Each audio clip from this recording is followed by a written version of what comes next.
पिछली बार हम लोगों ने एक बहुत ही फंडामेंटल लॉ की चर्चा की थी जिसको हम लोग गॉस लॉ कहते हैं।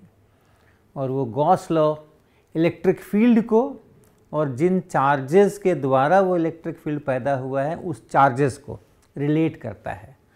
और वो हम लोगों ने लिखा था divergence of E, electric field का डाइवर्जेंस किसी पॉइंट के ऊपर बराबर charge density, volume charge density उसी पॉइंट के ऊपर और डिवाइडेड बाय ये यूनिवर्सल कांस्टेंट एप्सिलॉन नॉट। तो इस फॉर्म में जब हम ये गॉसेस लॉ लिखते हैं तो हम इलेक्ट्रिक फील्ड हमें पता होता है ऐसा मान रहे हैं हम, और उस इलेक्ट्रिक फील्ड से हम ये चार्ज डिस्ट्रीब्यूशन निकाल रहे हैं। ये वॉल्यूम चार्ज डिस्ट्रीब्यूशन है, लेकिन आपको पता है कि कैसा भी चार्ज डिस्ट्रीब्यूशन हो, डिराक डेल्टा फंक्शंस का इस्तेमाल करके उनको वॉल्यूम चार्ज डिस्ट्रीब्यूशन लिखा ही जा सकता है। तो इसलिए ये मोस्ट जनरल टाइप का इक्वेशन है।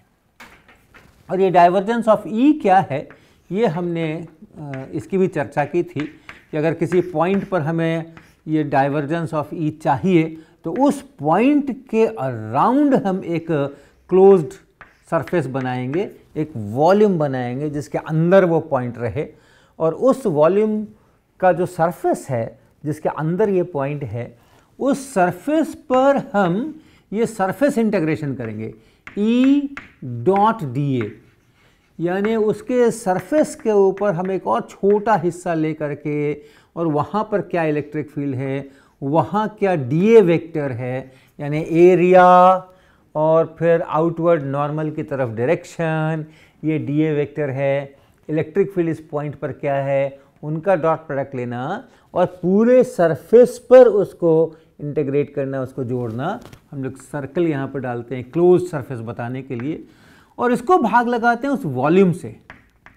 ये जो वॉल्यूम बनाया है उस वॉल्यूम से भाग लगाते हैं, और तब हम कहते हैं कि इसका जो लिमिट है as delta t tends to 0 वो हमारा इस पॉइंट पर डाइवर्जेंस है। तो ये गणित का इस तरीके का मामला है। किसी भी वेक्टर फील्ड के लिए आप ऐसा डाइवर्जेंस बना सकते हैं। तो ये हम लोगों ने ये चर्चाएं की थी। और अगर आप इस डाइवर्जेंस ऑफ ई को देखें, इस इक्वेशन के आधार के ऊपर देखें, और मान लीजिए किसी पॉइंट पे ये ग्रेटर देन 0 है, ये पॉजिटिव है। किसी पॉइंट पर डाइवर्जेंस जब निकालते हैं, ये चीज़ जब निकालते हैं तो पॉजिटिव आती है, अर्थात ये ई डॉट डी ए, इसका अर्थ हो गया कि ये जो ई डॉट डी आप कर रहे हैं ये पॉजिटिव है।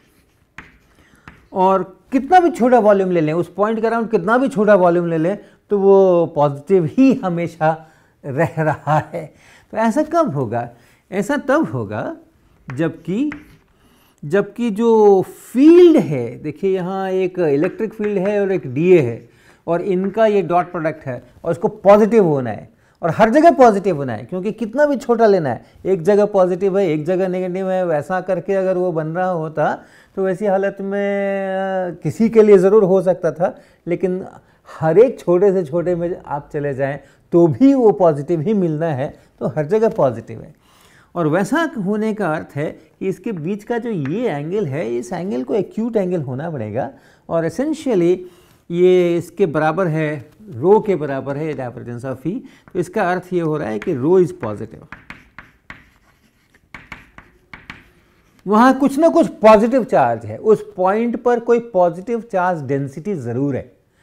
तो अगर वहाँ पर पॉजिटिव चार्ज है तो वहाँ से इलेक्ट्रिक फील्ड जो है वो इमिनेट करता है। इलेक्ट्रिक फील्ड लाइंस आपको पता है, अगर पॉजिटिव चार्जेस होते हैं तो वहाँ से फील्ड लाइंस जो ऐसा निकलती हैं। पॉइंट चार्ज के लिए ये है बात, अगर चार्ज डेंसिटी पॉजिटिव है तो इस तरह का रेडियल नहीं निकलने वाला है, लेकिन हाँ हर एक छोटे से आप सोच सकते हैं कि वो हर एक छोटे से अगर सोचे कि उतना ही चार्ज है केवल, तो फिर उससे ऐसे रेडियली आउटवर्ड फील्ड निकलते हैं।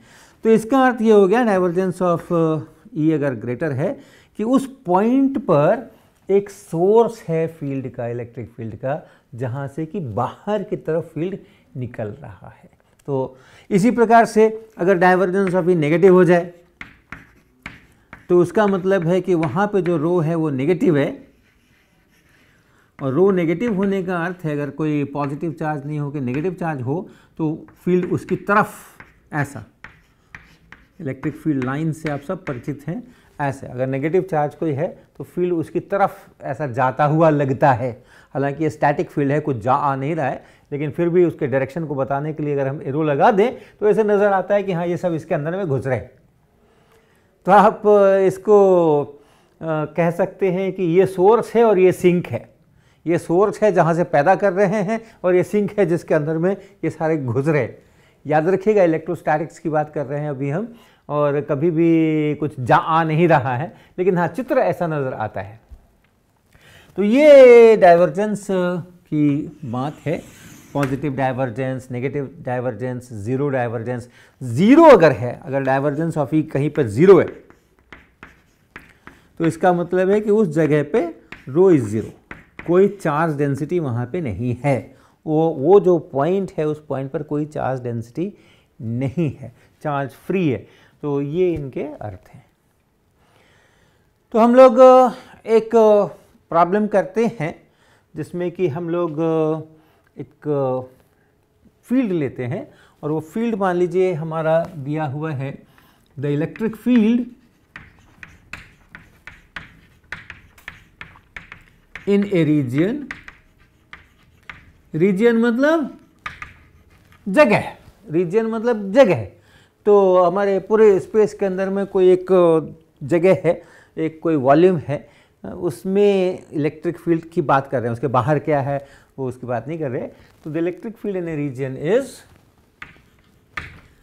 E is equal to some k times constant times x I cap plus y j cap plus z k cap। ऐसा इलेक्ट्रिक फील्ड है।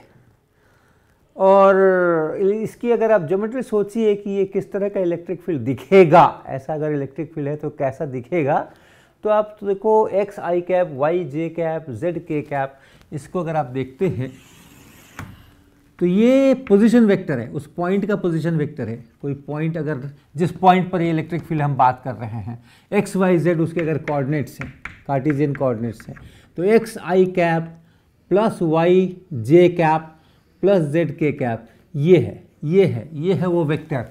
ये जो अंदर में ये वेक्टर है, ये वेक्टर ये है, पोजीशन वेक्टर है, और उसके प्रोपोर्शनल k टाइम्स दिस।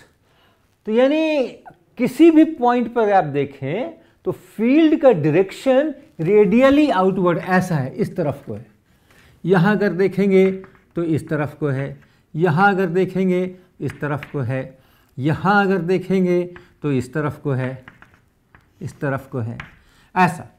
यहां अगर देखेंगे तो इस तरफ को है, ऐसा। तो डायरेक्शन जो है वो रेडियली आउटवर्ड है उस ओरिजिन से। और जो मैग्नीट्यूड है इलेक्ट्रिक फील्ड का, जो मैग्नीट्यूड है वो इस डिस्टेंस, ये जो डिस्टेंस है उस पॉइंट का जो डिस्टेंस है उसके प्रोपोर्शनल है, क्योंकि ये पूरा वेक्टर यहाँ से यहाँ तक का वेक्टर है। तो अगर हम इस पॉइंट पर ले रहे हैं तो मेरा वेक्टर ये इतना मैग्नीट्यूड दिस टाइम्स के, और अगर यहाँ ले रहे हैं तो मैग्नीट्यूड यहाँ से यहाँ तक इतना बड़ा टाइम्स के। तो जैसे जैसे आप आगे बढ़ रहे हो फील्ड बढ़ता जा रहा है, और ओरिजिन के ऊपर ही अगर है, ओरिजिन पर ही है, 0 0 0 पर ही है तो फील्ड 0 है। तो ओरिजिन पर फील्ड 0 है, और फिर जैसे जैसे आप आगे बढ़ते हैं फील्ड का मैग्नीट्यूड बढ़ता चला जाता है प्रोपोर्शनेटली, जितना डिस्टेंस उतना ज़्यादा फील्ड, और हमेशा रेडियली आउटवर्ड। इस टाइप का ये फील्ड है। आपने क्लास 12 में इस तरीके का फील्ड ज़रूर पढ़ा होगा, हम आपको भी याद दिलाएंगे। और प्रॉब्लम ये है कि फाइंड द चार्ज डेंसिटी।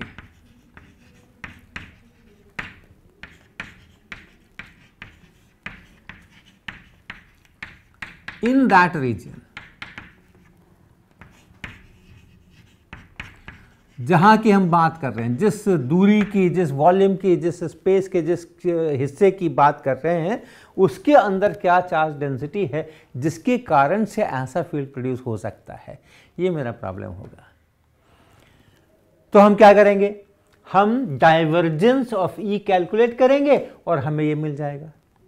और डाइवर्जेंस ऑफ ई कैसे कैलकुलेट करना, ये तो परिभाषा है, लेकिन हम लोग इससे जाने की हमेशा ज़रूरत हमें नहीं पड़ती है, क्योंकि इसका वैल्यू, इसके लिए एक्सप्रेशंस कार्टेशियन कोऑर्डिनेट सिस्टम में, स्फेरिकल पोलर कोऑर्डिनेट सिस्टम में, सिलिंड्रिकल पोलर कोऑर्डिनेट सिस्टम में लोगों ने निकाल के रखे हुए हैं और हम उनका इस्तेमाल कर सकते हैं।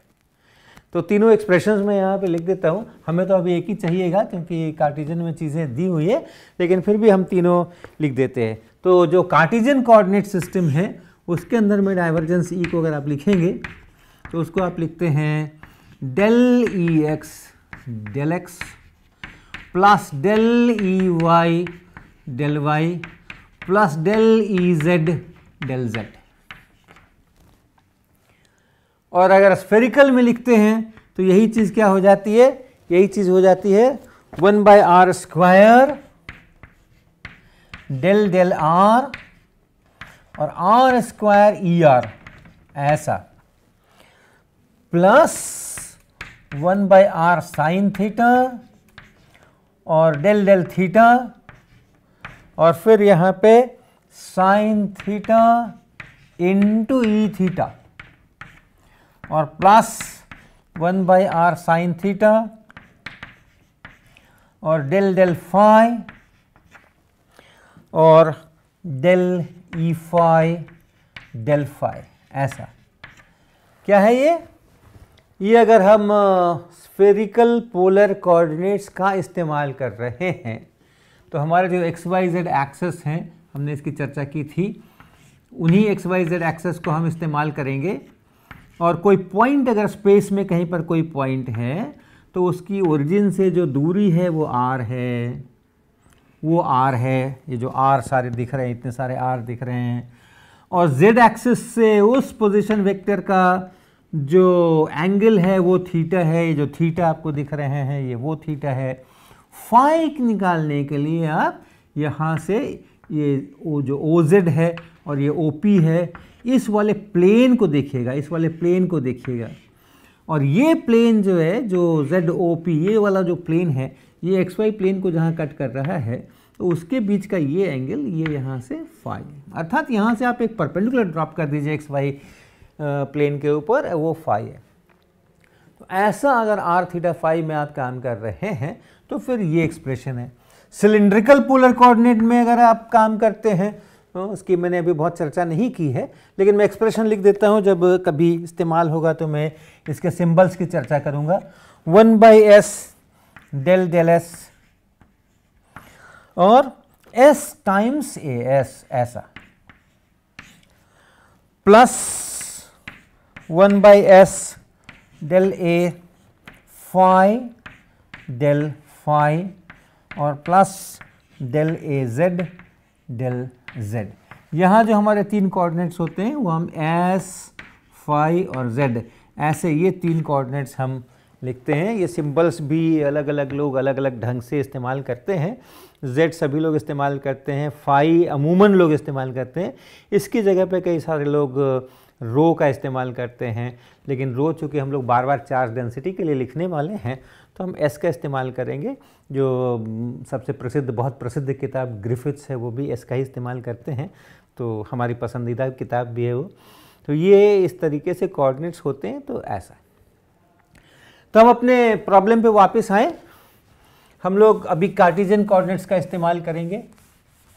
तो E x, E y, E z ये क्या है ये देख लें हम लोग। तो ई एक्स यानी x component of electric field, ये इलेक्ट्रिक फील्ड है उसका एक्स कॉम्पोनेंट आई कैप वाला, अर्थात ई एक्स जो है वो है के टाइम्स एक्स। उसी तरह ई वाई है के टाइम्स वाई और ई जेड है के टाइम्स जेड। ई वाई यानी जे कैप वाला कॉम्पोनेंट के इंटू वाई, और ई जेड मतलब के कैप के पीछे जो है के इंटू जेड। और यहाँ लिखे divergence of E, divergence of E बराबर del del x of, del del x of E x अर्थात के टाइम्स एक्स प्लस, और डेल डेल एक्स का क्या मतलब है कि आपको x की अपेक्षा डिफरेंशिएट करना है, और इसके एक्सप्रेशन में अगर कोई y है, अगर कोई z है, तो उसको कांस्टेंट की तरह ट्रीट करना है। हमारे यहाँ पर कोई yz है नहीं, लेकिन अगर कोई होता तो हम उसको कांस्टेंट की तरह ट्रीट करते इस डिफरेंशिएशन के समय, plus del del y of E y, E y का मतलब है k times y, and plus del del z of E z अर्थात k टाइम्स z। और ये आप करें, ये डिफरेंशिएट करें k, ये डिफरेंशिएट करें k, और ये डिफरेंशिएट करें k, यानी 3k। तो उस पूरे रीजियन में चार्ज डेंसिटी कांस्टेंट होना चाहिए। जो फील्ड है वो वैरी कर रहा है, फील्ड ओरिजिन से जितनी दूरी पर आप फील्ड ढूंढ रहे हैं उस डिस्टेंस के प्रोपोर्शनल है। जैसे जैसे आप दूर जाएंगे फील्ड बढ़ता चला जाएगा। लेकिन ऐसा फील्ड प्रोड्यूस कौन कर सकता है? ऐसा फील्ड प्रोड्यूस ये चार्ज डिस्ट्रीब्यूशन कर सकता है, रो बाई एप्सिलॉन नॉट बराबर 3k, और इसलिए रो उस पूरे रीजन में रो बराबर 3 times epsilon not times k, ये हमारा निकल करके आता है। इसी प्रॉब्लम को आप स्फेरिकल पोलर कोऑर्डिनेट्स में भी हल कर सकते थे, क्योंकि बहुत आसान है। ये प्रॉब्लम जो है, ये जो इलेक्ट्रिक फील्ड दिया गया है, ये एक्स आई कैप प्लस वाई जे कैप प्लस जेड के कैप, जैसे हमने कहा ये हमारे पोजीशन वेक्टर है, ये पूरा हमारा पोजीशन वेक्टर है। तो आप इसको लिख सकते हैं E बराबर k टाइम्स आर वेक्टर, ऐसा k टाइम्स आर वेक्टर। तो इसका क्या डायरेक्शन है? रेडियली आउटवर्ड है, अर्थात आर कैप के डायरेक्शन में है। ध्यान होगा आपको, स्फेरिकल पोलर कोऑर्डिनेट सिस्टम में आर कैप, अर्थात आपको थीटा बदलना नहीं है, आपको फाई बदलना नहीं है, सिर्फ आर बदलना है। तो जिधर ओपी है तो उसी डायरेक्शन में आप आर को आगे बढ़ाइए, वो आर कैप का डायरेक्शन है, उसी डायरेक्शन में ये पोजीशन वेक्टर है। तो इसलिए इसमें जो आर कंपोनेंट है, आर के डायरेक्शन में जो कंपोनेंट है वो है k इंटू आर, है ना। k इंटू ये आर वेक्टर है यहाँ पे, लेकिन इस वेक्टर में दो चीज़ें हैं, एक इसका मैग्नीट्यूड है, एक इसका डायरेक्शन है, और डायरेक्शन आर कैप वाला ही डायरेक्शन है, और हम आर कैप की ही तरफ का कंपोनेंट ढूंढ रहे हैं। तो इसलिए वो कंपोनेंट जो मिलना है वो जस्ट k इंटू आर मिलना है। कोई थीटा डायरेक्शन में कुछ नहीं है, फाई डायरेक्शन में कुछ नहीं है, तो इसलिए E theta is 0, E phi is 0। इसी इलेक्ट्रिक फील्ड को आप स्फेरिकल पोलर कोऑर्डिनेट सिस्टम में लिखेंगे तो ये ऐसा लिखेंगे, ई आर बराबर के आर मिलेगा, ई थीटा बराबर 0 मिलेगा, और ई फाई बराबर भी 0 मिलेगा। और आप इसका इस्तेमाल कीजिए, अब डाइवर्जेंस ऑफ ई के लिए इस एक्सप्रेशन का इस्तेमाल कीजिए। तो आप देखें यहाँ पर ई थीटा 0 है, तो ये पार्ट आपको लिखने की ज़रूरत नहीं है। ई फाई 0 है, तो ये पार्ट लिखने की ज़रूरत नहीं है, सिर्फ इसी को लिखना है। तो इसको शुरू करें, डाइवर्जेंस ऑफ ई बराबर 1 by r square del del r of r square into E r है k times r into k times r, ये बस, बाकी 0 है। तो ये क्या हो गया, 1 बाई आर स्क्वायर और del del r of k times r cube, k times r cube.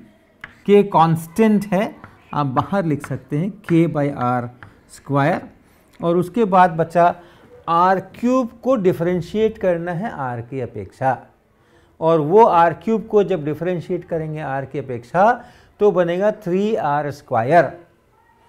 तो ये गुना 3r स्क्वायर, और आप देख रहे हैं कि ये भी, ये आर स्क्वायर ख़त्म हो करके ये भी 3k बन गया।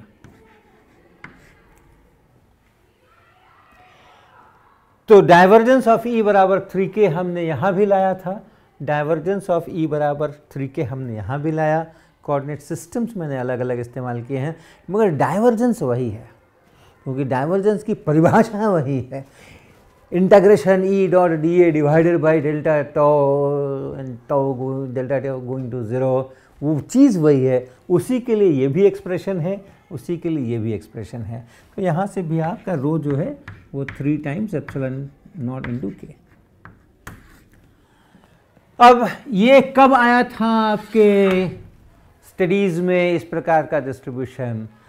आपने ज़रूर किया होगा कि अगर कोई स्फीयर है और उस स्फीयर के पूरे वॉल्यूम के अंदर में अगर एक कांस्टेंट चार्ज डेंसिटी है, इसके पूरे वॉल्यूम के अंदर अगर एक कांस्टेंट चार्ज डेंसिटी है, ऐसा कहें कि एक charge capital Q is uniformly distributed in this volume, इस प्रकार का प्रॉब्लम आपने ज़रूर बनाया होगा। और उसका आपने ज़रूर किया होगा कि जो इलेक्ट्रिक फील्ड होता है ओरिजिन पे 0 होता है, और जैसे जैसे आप आगे बढ़ते हैं, R अगर आपने इधर प्लॉट किया, E अगर इधर प्लॉट किया, तो वो बढ़ता ही चला जाता है, R के प्रोपोर्शनल बढ़ता चला जाता है और सरफेस पे आके मैक्सिमम हो जाता है। और इसके आगे अगर आप बढ़ें तो फिर वो 1/r² के अनुसार ऐसा, ये ग्राफ आपको शायद याद हो कि जब आपने यूनिफॉर्मली चार्ज स्फीयर के लिए कभी अगर इलेक्ट्रिक फील्ड निकाला हो तो वो इस प्रकार का निकल करके आता है। तो ऐसा हम लोगों का ये डाइवर्जेंस ऑफ इलेक्ट्रिक फील्ड अगर हम कैलकुलेट करें तो चार्ज डिस्ट्रीब्यूशन मिलता है। इलेक्ट्रिक फील्ड से चार्ज डिस्ट्रीब्यूशन निकालना ये मुख्य रूप से गॉसेस लॉ का सिद्धांत है। तो अब अगले क्लास में हम एक और प्रॉब्लम लेंगे इसी के ऊपर, और वो भी आपका जाना पहचाना, बहुत ही जाना पहचाना प्रॉब्लम होगा। हम आपको बल्कि बता भी दें, हम जो इलेक्ट्रिक फील्ड लेने वाले हैं अब, वो इलेक्ट्रिक फील्ड ऐसा लेने वाले, वो इलेक्ट्रिक फील्ड हम लेने वाले हैं, electric field is some constant times, या उसको भी हम लोग डिफाइन कर ही दे सकते हैं, Q divided by 4πε0 r² in r direction. यानी बिल्कुल आप समझ रहे हैं कि हम क्या करने जा रहे हैं। हमने ओरिजिन के ऊपर एक चार्ज Q रखा हुआ है और उसके कारण जो इलेक्ट्रिक फील्ड है वो हम यहाँ लिख रहे हैं, लेकिन हम अभी सारी चीज़ उल्टी कर रहे हैं, पलट रहे हैं। हमें पता नहीं है कि चार्ज कहाँ है, चार्ज डिस्ट्रीब्यूशन कहाँ है, हमें इलेक्ट्रिक फील्ड पता है, और इलेक्ट्रिक फील्ड से हम निकालेंगे कि वो चार्ज कहाँ हैं, कौन से चार्ज हैं, वो कैसे बटे हुए हैं, कहाँ पर हैं, जो इस तरह का फील्ड पैदा कर सकते हैं। तो ये गॉस लॉ का इस्तेमाल करके, और इस इलेक्ट्रिक फील्ड को, ये इलेक्ट्रिक फील्ड अगर मुझे मालूम है तो यहाँ से हम कैसे पता करें कि वो कौन सा चार्ज है जो ऐसा प्रोड्यूस कर सकता है, इसका हम लोग अभ्यास करेंगे। और बहुत सारे गणित की जो चीज़ें हैं वो इसके अंदर में से हमें सीखने को मिलेंगी।